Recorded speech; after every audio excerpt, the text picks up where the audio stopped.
اسلام آباد خای کور د پاکستان د پخوانی وزیر اعظم عمران خان لخوا د نامزدګۍ په کاغذونو کې د خپل مبینه لور ټیریان وایټ د پټولو په قضیه کې مهمه پوښتنې راولاړې کړې دي. عدالت د عمران خان وکیلانو ته ویلي کو چې هغوی دا اومني چې ټیریان د عمران خان لور ده یا تر انکار وکړي نو دا فقط د 2 منټو کیس دی. 13 ورځ د اسلام آباد خای کور د چیف جسټس عامر فاروق په مشرۍ د عدالت درې کسیزه بینچ د محمد ساجد پنوم د یو تن لخوا محکمې ته د شوی خواص اوریدنه کړې ده چې پکې په تیر انتخاباتو کې د عمران خان له لوري د نامزدګۍ کاغذونو کې د خپل مبینه لور ټیریان وایټ په نه څرګندولو د هغه د نه اهله کولو غوښتنه شوې ده. د اوریدنې په مخال چیف جسټس د عمران خان وکیلانو ته ویلي خاص خدا ستاسو له لوري خوم د 2 منټو کیس دی یا یې ومنه او یا ته انکار وکړي پټیشن به ختم شي. کله چې د اوریدنې په مخال د خواص کوونکي وکیل په دې کیس کې د عمران خان له لوري د ورکړل شوی خلفیه بیان نقل عدالت ته وښودلو نو جج محسن اختر کیانی ترې پوښتنه وکړه چې آیا تاسو سره یوازې خومدا یو کاغذ دی او خومدې ته مکتنه ده. جج محسن اختر کیانی ویل چې په خلفیه بیان کې یوازې د سرپرستۍ خبره لیکل شوې ده د پلار ذکر خو پکې یو ځای خوم نشته. د خواست کوونکي وکیل محکمې ته ویل چې امریکایي عدالت فیصله ورکړې ده چې ټیریان وایټ خوم د عمران خان لور ده. خو ویل چې د جینۍ نوم ټیریان جیټ خان دی او دا مخال یو 10 کلنه ده.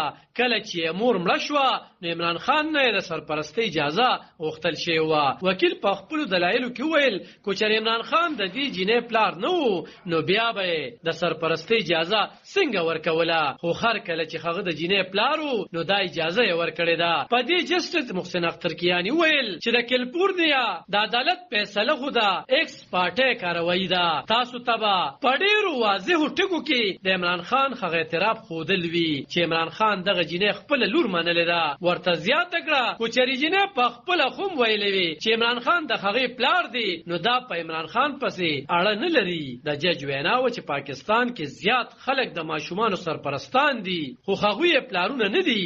هغه ویل لور په خپل عدالت ته راتلی شي او هغه دا خبرې کولی شي چې عمران خان زما پلار دی باید زما پلار وګرځول شي. خو هر کله چې دغه اغېزمنه جینۍ په خپله داسې څه نه وایي نو نور خلک څنګه راځي او دا خبره کوي. د جج په خبره کو داسې وي نو سبا به یو څوک راشي او وی بچي ډینې ټس یې وکړي. د جج د دغو څرګندونو سره سم وکیل ویل کله چې امریکایي عدالت کې د ولدیت د ټس یا ازمونې معامله راغله نو هغه یعنی عمران خان د عدالتي کاروایی نه پشا شو. خو جج له وکیله وپوښتل چې آیا له عدالتي کاروایی پشا کېدل د دې خبرې ثبوت کېدی شي چې خو هغه د جینۍ پلار دی. عدالت وکیل ته ویل هغه باید ښه تیاری وکړي او په بله اورنه کې د دې قضیې ریکارډ ځان سره ولري او دغسې دا اورېدنه تر 20 مارچ وځنډول شي.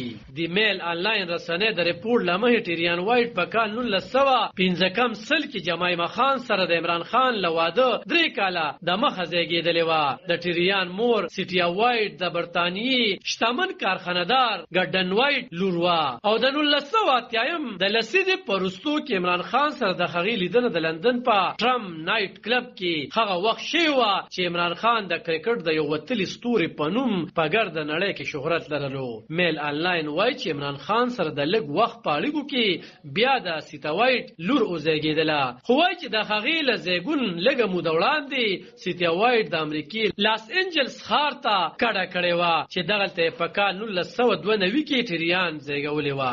سیتا وایټ دعوه کوله چې د هغې ماشومه د عمران خان لور ده خو عمران خان د هغې دا دعوه نه منله او ټیریان یې خپله لور نه تسلیموله چې له دې امله سیتا وایټ دا قضیه عدالت ته وړې وه. سیتا وایټ د لاس انجلس په عدالت کې د عمران خان په ضد مقدمه کړې وه او کله چې د دغه مقدمې په جریان کې عدالت د عمران خان د ډینې کولو حکم کړی و نو عمران خان له ډینې نه انکار کړی و چې په دې عدالت یې وړهیز فیصله ورولي او ټیریان وایټ یې د عمران خان لور ګرځولې وه. له عدالتي پرېکړې څه موده وروستو 43 کلنه سیتی وایټ د کینسر په ناروغۍ مړه شوه او ټیرین وایټ ترې د 12 کالو په عمر یتیمه پاتې شوه. د سیتا وایټ لمړینې وروسته د عمران خان پخوانی کورودانې جمایمه خان د ټیریان د پالنې ذمہواري قبوله کړې وه او نن چې هغه یو 10 کلنه ده نو خو د عمران خان د نور اولادونو سره یو ځای په لندن کې د جمایمه خان په کور کې زیږي.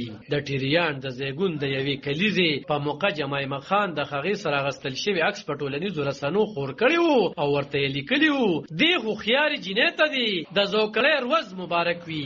زه خوش قسمته یم چې تا ته میرنۍ لور ویم. علب خان شیرپو دلبر نیوز 400 اسلام آباد خای کور د